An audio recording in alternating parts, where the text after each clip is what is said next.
सोमनाथ 12 ज्योतिर्लिंगों में पहला सोमनाथ ज्योतिर्लिंग है। ये मंदिर गुजरात के सौराष्ट्र में समुद्र किनारे स्थित है। मान्यता सोमनाथ मंदिर के क्षेत्र में चंद्रदेव ने शिव जी को प्रसन्न करने के लिए तप किया था। चंद्रदेव की तपस्या से शिव जी प्रसन्न होकर यहाँ प्रकट हुए थे। चंद्रदेव के एक नाम सोम पर ही इस मंदिर का नाम सोमनाथ पड़ा है।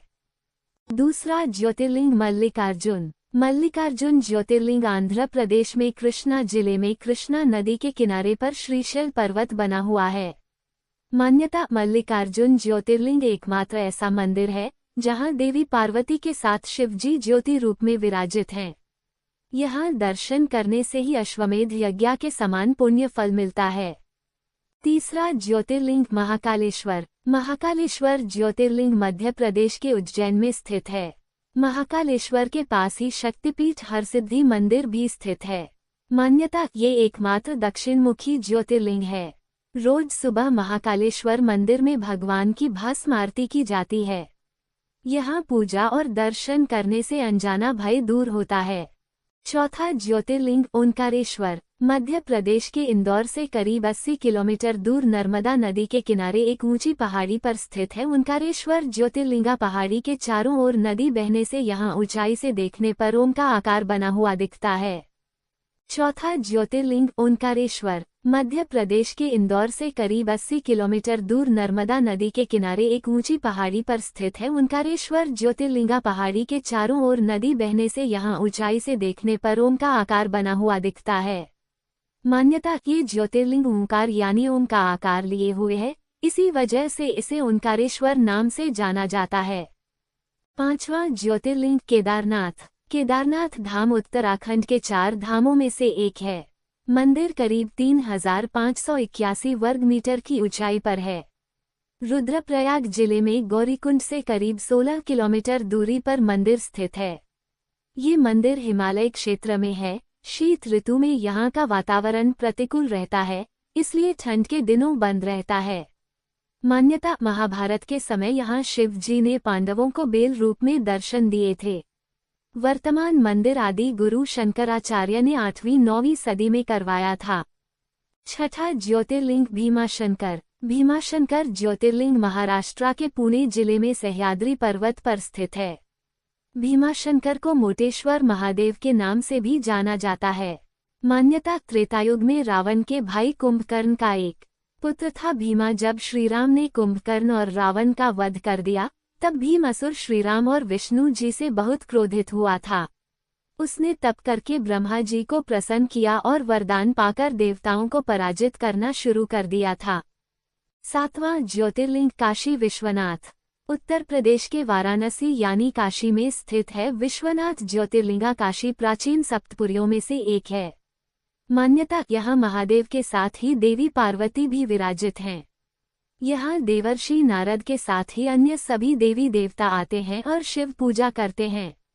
इस क्षेत्र के संबंध में कहा जाता है कि जिस व्यक्ति यहाँ मृत्यु होती है, उसे मोक्ष मिलता है। आठवां ज्योतिर्लिंग त्रयंबकेश्वर महाराष्ट्र के नासिक जिले में स्थित है। त्रयंबकेश्वर मंदिर के पास ही ब्रह्मगिरी पर्वत है। इसी पर्वत से गोदावरी नदी शुरू होती है। मान्यता यहाँ स्थित शिवलिंग में ब्रह्मा, विष्णु और महेश की पूजा एक साथ होती है। इस क्षेत्र में गौतम ऋषि ने शिव जी को प्रसन्न करने के लिए तप किया था।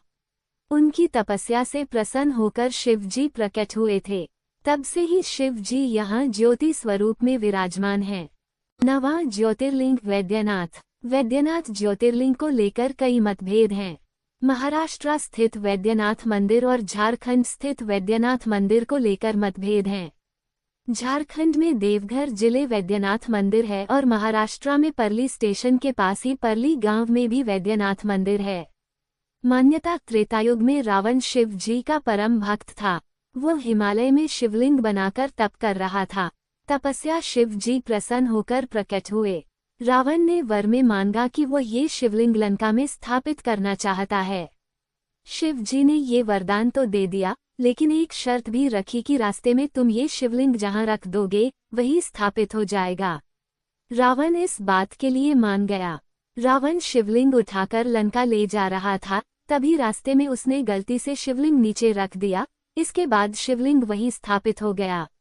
रावण ने बहुत कोशिश की, लेकिन वह फिर से शिवलिंग उठा नहीं सका। निराश होकर रावण अकेले ही लंका चला गया। इसके बाद सभी देवी देवताओं ने उस शिवलिंग की पूजा की थी। पूजा से प्रसन्न होकर शिव जी प्रकट हुए और सभी की प्रार्थना सुनकर ज्योति रूप में यहीं विराजित हो गए। ये जगह बैद्यनाथ। 10वां ज्योतिर्लिंग नागेश्वर। ये ज्योतिर्लिंग गुजरात के द्वारका में स्थित है। द्वारका से भी नागेश्वर ज्योतिर्लिंग की दूरी 17 मील की है। मान्यता शिव पुराण की रुद्र संहिता में शिव जी का एक नाम नागेशम दारुकाव ने बताया गया है। शिव जी नागों के देवता हैं और नागेश्वर का पूर्ण अर्थ नागों का ईश्वर है।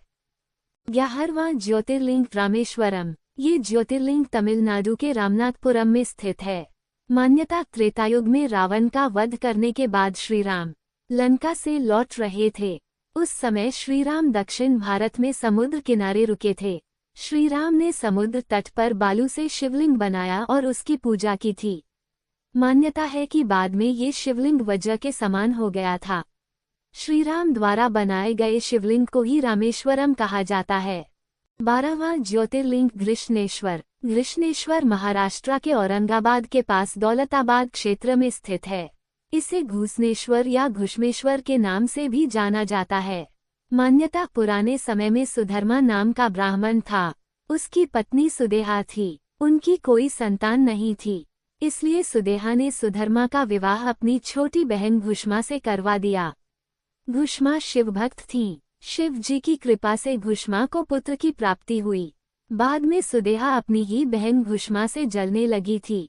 जलन की वजह से सुदेहा ने अपनी बहन के बेटे की हत्या कर दी और एक कुंड में बेटे का शव डाल दिया। जब ये बात घुष्मा को मालूम हुई तो वह दुखी हुए बिना शिव पूजा करने लगी। शिव जी उसकी पूजा से प्रसन्न होकर प्रकट हुए और उसे उसका पुत्र जीवित लौटा दिया। घुष्मा ने शिव जी से प्रार्थना की थी कि अब से वे यहीं विराजमान रहें। भगवान ने उसकी बात मान ली और यहाँ ज्योति रूप में विराजमान हो गए।